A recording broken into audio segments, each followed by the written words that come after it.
All right, let's talk about it. Some more NFL stuff. You guys seem to like this. I did read something where they was talking about they fired the Falcons fired their defensive coordinator or something to that order, and that I mean after that that dude needed to be fired. I mean it's crazy. And you guys, I want to know what you think about having a woman as either a coach or offense defensive coordinator or something in like a major position, you know, on the NFL. I mean, because now we have announcers, you know what I mean? And truthfully, like when I watch Stephen A. Smith and his little crew, they have a woman on there. I don't know. I don't know. I just want to hear you guys' opinion. I don't really watch it that much. But nonetheless, there is a woman on there, and there's a couple women, who are, on the sports channels now, and I want to know what you guys think about it. Does it make you want to watch more because there's a female there? Do you want to hear what she has to say? And or would you rather hear somebody who actually played the game, regardless of what, if it's a man who hasn't played the game or a man who has played the game? Uh, does that make you want to watch more? Truthfully, if I'm gonna watch somebody commentate, or if I'm gonna watch somebody, okay, remember when they had Dennis Miller on there? They got rid of him in like a week because he used words like defenestrate, which means you spit on somebody. But nonetheless, Dennis Miller, his intellect was way above what the NFL wanted. They just wanted to have somebody who was able to deliver a basic message, and he went beyond and above. So, they got rid of him real quick because he just didn't fit at all. You know what I mean? He wasn't a Madden type of dude. So, just a couple questions. I want to know what you guys think about that. And I was looking on here, and they were talking about where is Garoppolo going to go, Jimmy Garoppolo or Tony Romo? And they were looking at the Patriots, of course. And I'm just gonna say this: I was never a Romo fan. Romo Romo is one of those people who was touted to be great from like middle school. Once he got into high school, he went to one of those high schools. Him and that Jets quarterback, I forgot who he is, but who's that? Garcia. I don't know what the Jets quarterback's name. I think that was his name, but they went to that high school. You know what I'm saying? In every part of the country has that high school where those players, they either go straight to the pros or they go to college with high prospects of going to the pros, and it's fashioned for that. They are fashioned to go to the NFL, and everybody knows it. And this is one of the reasons why I think the game is fixed.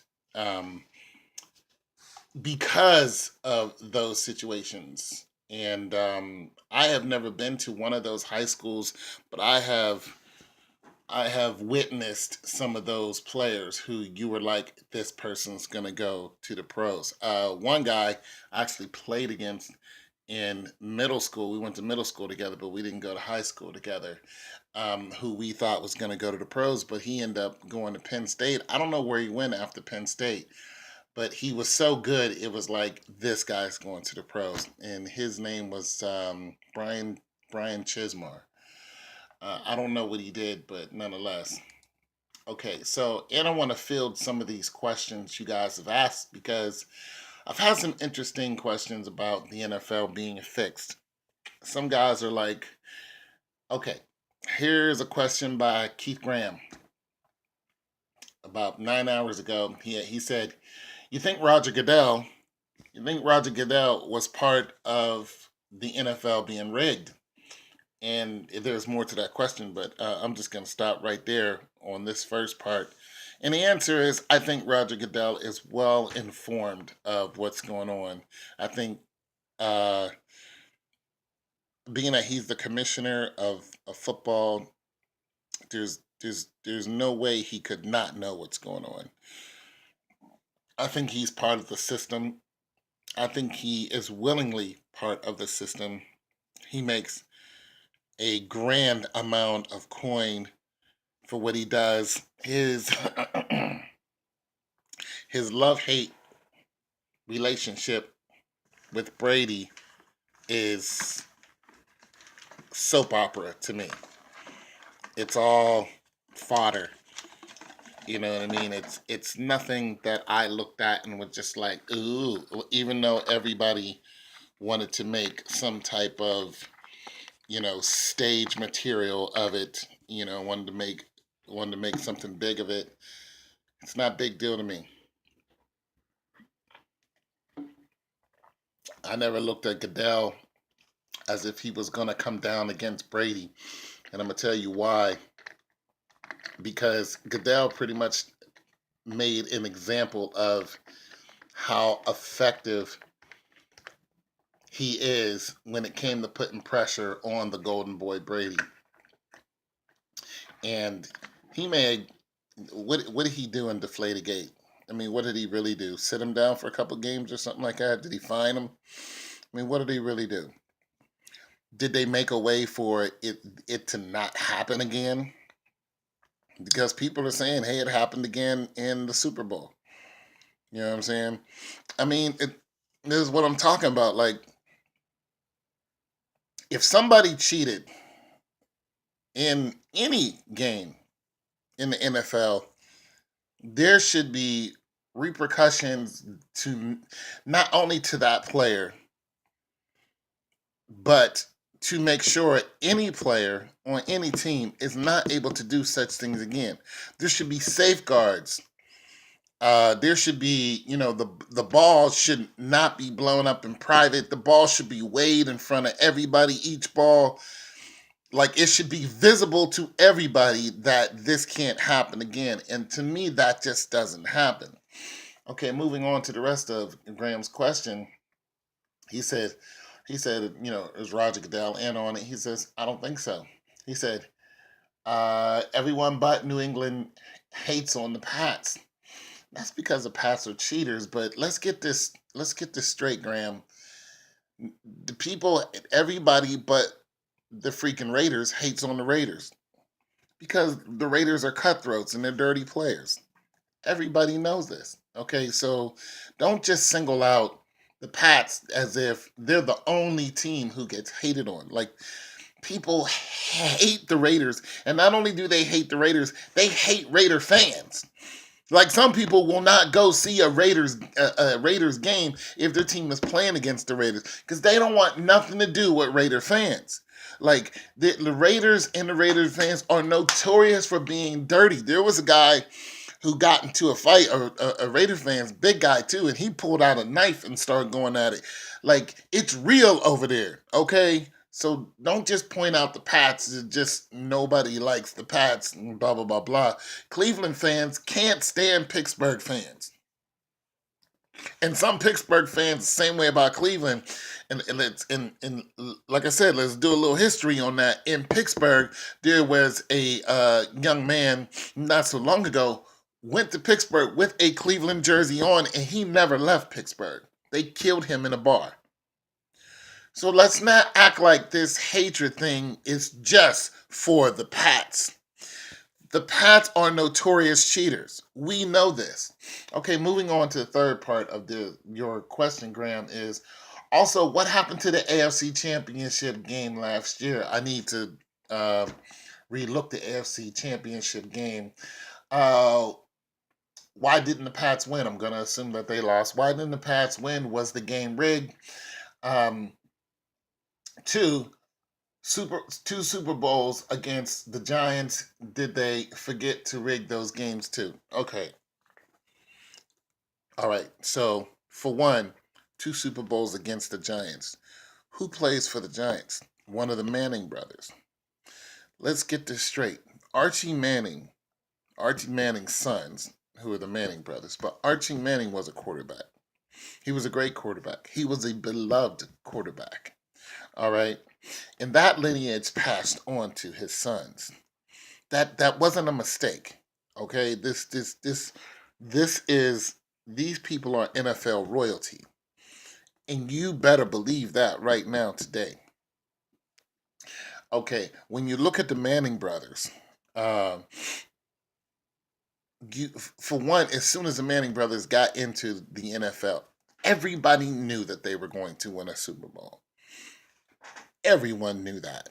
And truthfully, I think uh, not Peyton Manning, but the other Manning, I think he's pretty much done. Uh, the Giants haven't really done anything, and now they just got rid of Victor Cruz. I just read that today where they traded Victor Cruz. So that whole dynasty that they had, who did they have? Pierre, they had they had a dynamite team there. Pierre, Cruz, Manning, they had a really, really fluid team, but that whole dynasty is finished. They're going to have to rebuild. Matter of fact, did they get rid of Coughlin? Did they get rid of Tom? Did they get rid of him as a head coach? Because like I said, that whole era is broken up, and they're probably going to get rid of um of that quarterback pretty soon, or they're going to try to build back around him. So when I look at great quarterbacks, I look at the lineman who's blocking for him. I look at the timing of the play. And I look at the average time that the quarterback has to release the ball. Then I look at the quarterback and how fast that quarterback can get rid of that ball. Now, of course, this is all before you even go downfield. This is not the quarterback throws the ball on average 15 yards downfield. On average, when the quarterback throws the ball, the receiver catches it so many times. I haven't even gotten to that average yet. What I do is I first look at the availability to get the ball downfield.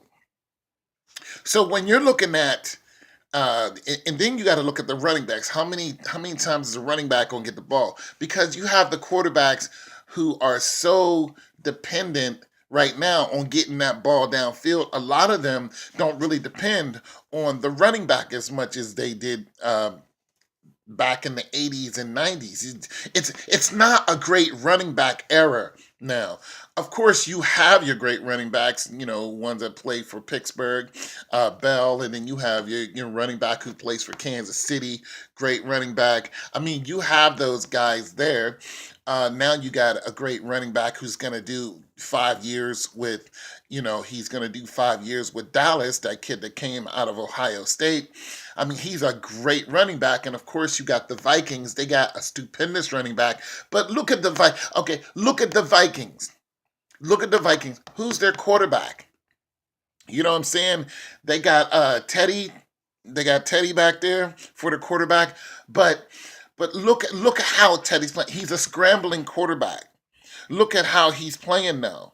You know what I'm saying? Even before he got hurt, Teddy Bridgewater. But look at how he's playing. But look how dependent they are on getting the ball to that running back. So there's a different fluid going on there. It's different from the Manning brothers in their passing game. So you got to look at all those statistics for one and break down that whole backfield timing before the ball is even released, and that's what I'm looking at. And for the Manning dynasty, they were well protected, is what I'm getting at. It wasn't like they did have great running backs, but the most of the onus was on them. Teddy Bridgewater, most of the onus is not going to be on Teddy Bridgewater. He's going to be an operator, but he's not going to be a commander as far as I'm concerned. There is a different system that works for them, and it works for them as long as that running back stays healthy. I mean, he got injured, tore an ACL. People thought that was it for him. He came back and he blew everybody's doors off and he got an MVP. So it's just a whole different system, but that system over there is broken down. So as far as them winning, they were touted to win. As far as I'm concerned, that Manning brother was touted to get his, but that dynasty over there is finished. The other Manning brother, they gave him that Super Bowl, and he bowed out with grace. Okay, so I mean, there's just so much more to this. And lastly, what I'm going to say to you, Graham, is there is no system that's fixed that wins all the time. There's not one. We're talking NFL here. We're not talking, you know, you know, middle school ball. We're talking about money here that is in the trillions of dollars. So they're just not going to blatantly put it out there that they're fixed. And nonetheless, when you look at championship games, when you look at how many times the Pats have gone to the championships with Tom Brady, how many times they've gone to the Super Bowl, those numbers are way off the chain. And pretty much they're looking at being the winningest team ever if they surpass Pittsburgh as far as Super Bowls is concerned.